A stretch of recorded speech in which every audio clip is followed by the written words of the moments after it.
Good evening students. आज हम price elasticity और डिमांड का चैप्टर स्टडी कर रहे हैं।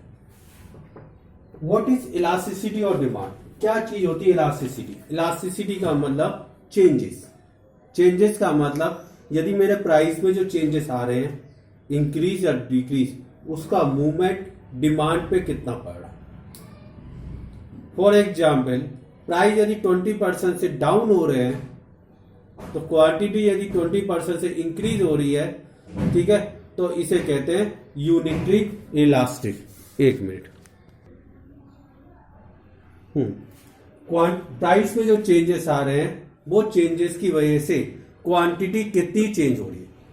यदि क्वांटिटी ज्यादा चेंज हो रही है तो उसे मोर इलास्टिक कह रहे हैं। क्वांटिटी में यदि चेंजेस कम आ रहे हैं तो इनलास्टिक कह रहे हैं। इक्वल चेंजेस आ रहे हैं तो इसे यूनिटरी इलास्टिक कहते हैं। What is the definition of elasticity of demand? तो इलास्टिसिटी ऑफ डिमांड की यदि मैं बात करूं, the price elasticity of demand means percentage change in quantity divided by percentage change in price. Percentage change in quantity formula में आपको यहां copy कर रहा हूं, जस्ट एक मिनट।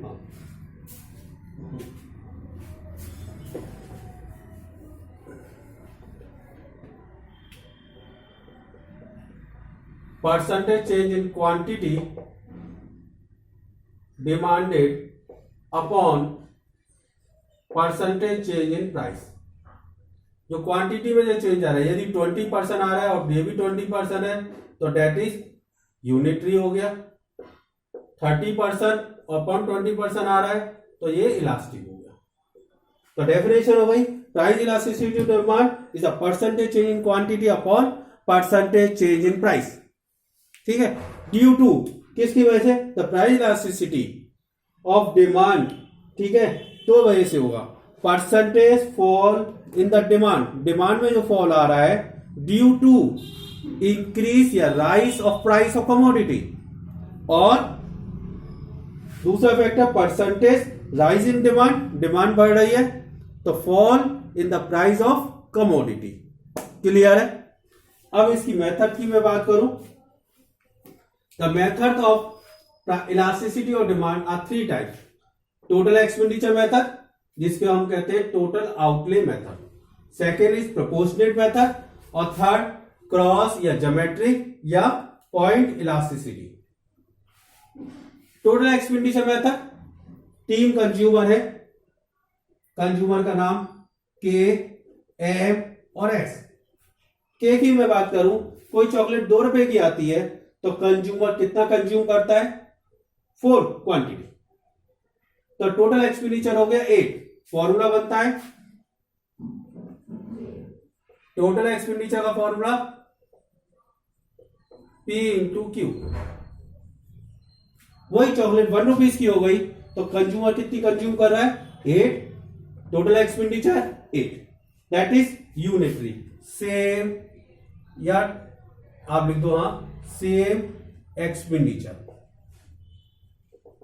या ये कह सकते हैं नो चेंज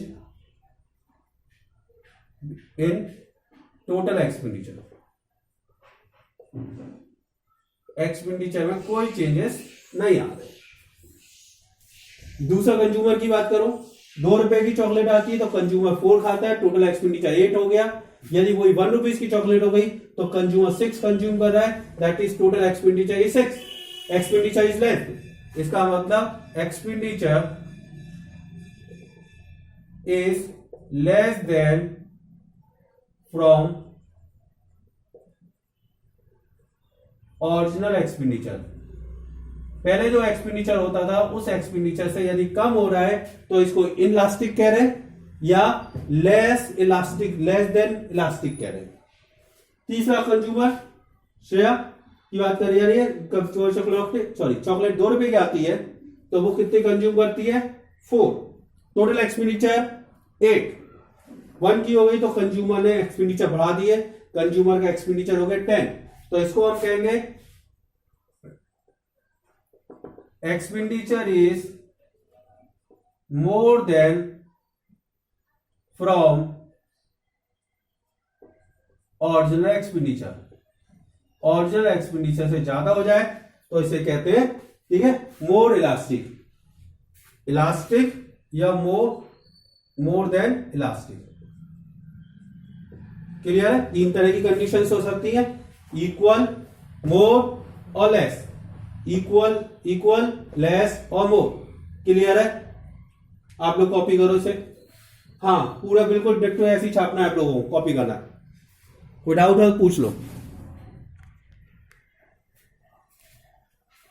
नेक्स्ट टॉपिक है हमारा प्राइस इलास्टिसिटी डिमांड के अंदर method of price elasticity.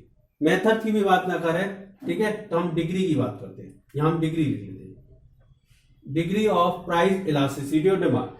The price elasticity demand is the 5 types of degree. First, perfectly elastic demand, perfectly elastic demand, unitary elastic demand, unitary के बाद elastic demand और elastic demand. हम पहले बात करें, point number 3 की बात करें, यूनिटरी। यूनिटरी का मतलब हो गया इक्वल चेंजेस। इक्वल चेंजेस का मतलब हो गया क्वांटिटी में जो चेंजेस आ रहे हैं वो सेम चेंजेस परसेंटेज फॉर्म के अंदर प्राइस के अंदर होने चाहिए। यदि मैं प्राइस की मैं बात करूं, प्राइस 20% से फॉल हो रहा है और क्वांटिटी भी यदि 20% से इंक्रीज हो रही है, ठीक है, तो उसे यूनिटरी कहा गया है। मैंने अभी लिखवाया, ठीक है, 20% अपॉन 20% दैट इज 1। इसका आंसर हमेशा क्या आएगा? 1। यूनिटरी का जो सिंबल होगा हमेशा 1 होगा।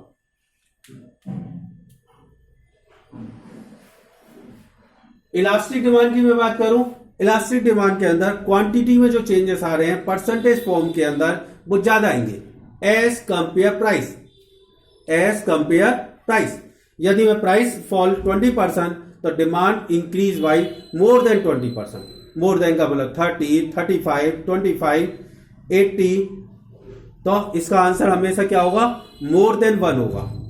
मोर देन 1, तो इसका सिंबल आपका हो गया मोर देन 1 का। Formula, elasticity demand is equal to percentage change in quantity. मैं यहां लिख दे रहा हूं, percentage change in quantity upon percentage change in price. यदि 30% डिवाइड बाई 20% आ रहा है तो it is more than 1। Clear है? Elastic, the demand increase is less than price, या ये कह सकते हैं demand is less than price from percentage method.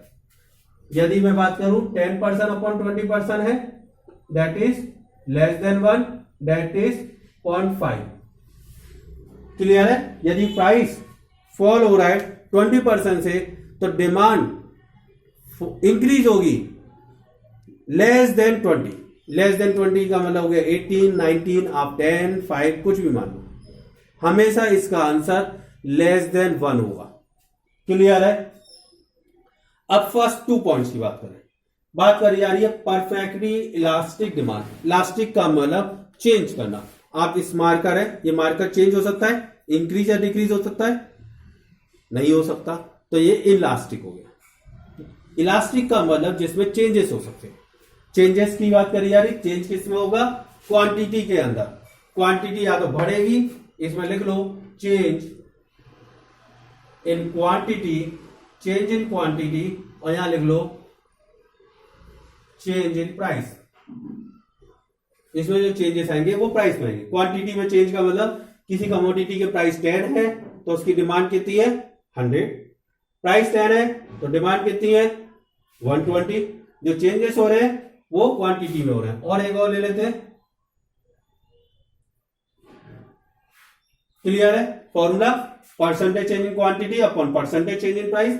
20% divide by 0, क्योंकि प्राइस के अंदर कोई चेंजेस नहीं है, दैट इज 0। 20% डिवाइड बाई 0, इसका आंसर हमेशा इंफिनिटिव आएगा। क्लियर है? हम आज भी काफी अपनी प्रॉब्लम अभी आप बता रहा हूं, पहले आप समझो। अब मैं बात कर रहा हूं perfectly elastic demand. Perfectly elastic का मतलब चेंजेस इन प्राइस, प्राइस में चेंज करना है, but no change in quantity. Quantity में कोई चेंजेस नहीं आएंगे, क्वांटिटी सेम रहेगी, प्राइस 10 है तो क्वांटिटी कितनी है 100, प्राइस 12 है तो क्वांटिटी कितनी है 100, क्वांटिटी वो ही रहेगी। तो formula percentage in quantity upon percentage in price, 0/20 that is 0। ठीक है, क्योंकि इसका आंसर 0 होता है। ठीक है, मालवीय का भी ले, हाँ मालवीय का भी ले रहा हूं, पढ़ो, कॉपी करो बेटा आप लोग।